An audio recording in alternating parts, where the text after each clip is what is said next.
My name is Will Brewer, and I'm the superintendent at Ned CISD, and I'm joined today with Hunter Cooley, who's our chief financial officer. And we're going to visit a little bit today over the next few minutes about the voter approval tax rate election that our board has called that will be on the November 4th ballot. Early voting will start on October 20th and will run through October 31st. So to start off the conversation, Hunter, let's talk a little bit about some background information on what steps did Ned CISD take to adopt a balanced budget without a VATRE for 2025-2026? Really, if you go back even this past budget year, that for 24-25, the district reduced the budget by $550,000. Some attrition on staff, and then the other was reduced in services, supplies, and travel budgets. This past year, planning for the 25-26, the district reduced 4 teaching positions and 3 aide positions, which was another $220,000, but still left us at a deficit budget. So the board adopted a balanced budget at a tax rate of 98.7 cents, which triggered the VATRE. Anytime you exceed the rate, the maximum compressed rate, which we did by 3 pennies, state law requires a VATRE to approve that tax rate. Okay, so talking about balancing a budget, revenue, expenditures, how do we compare with other districts in balancing a budget, in budgeting? The budgeting process is challenging across the state, and GMNed is no exception. Comparing GMNed with districts of the same size or peer districts, GMNed is funded at $9,411 per student, and our peer districts are funded at $10,777 per student. The state average per student is $10,628. With over 1,600 students, GMNed is funded $2 million less than peer districts. Right. So in the VATRE process, we're asking for 3 cents instead of the full 12 cents that is allowed by law. So can you talk about that a little bit, about the difference in 3 cents and 12 cents and why? Why did the board pursue 3 cents instead of the full 12 cents?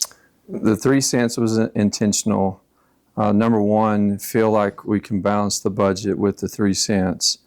But once you get past the 3 pennies, the 3 golden pennies, if you will, everything after that is considered copper. The copper pennies do not generate any additional state revenue. The 3 pennies, the golden pennies that the district is pursuing, will generate almost $500,000 more in state revenue. So what is the impact to an average homeowner with an additional homestead exemption? So also on this November ballot, statewide, not just in GMNed CISD, but statewide, voters will be asked to vote on an additional homestead exemption, state homestead exemption. So if that state homestead exemption passes and the VATRE were to pass, then the average homeowner would see a reduction in their taxes compared to the 24 year of about $169.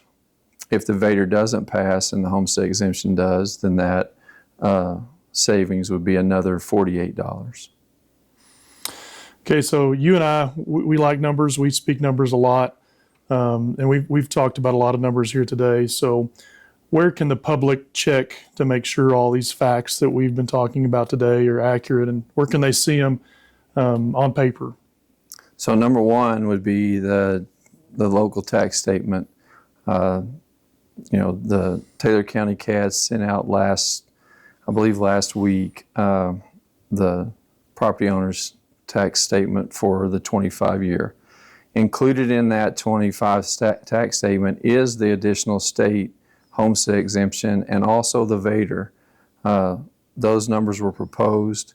Obviously, they have to be approved in the November election, but that'd be the first place to check on what those numbers actually mean to the taxpayer. Then all the information we've spoken about today is on the GymNed webpage. If you go to the home page, I believe on the far right, there's a VATRE tab there. There is Q&As there, but there's also the entire efficiency audit, which compares GymNed numbers to the state numbers and also to the peer districts. Okay, and to kind of wrap it up, Hunter, if they had some additional questions or wanted to reach out and have some clarification about any of those facts, how would they contact you? The number here at the business office is 325-554-7577. My email is hcooley@gymned.esc14.net. I would look forward to talking to anyone about it. All right. Thank you, Hunter. Appreciate your time today. Sir.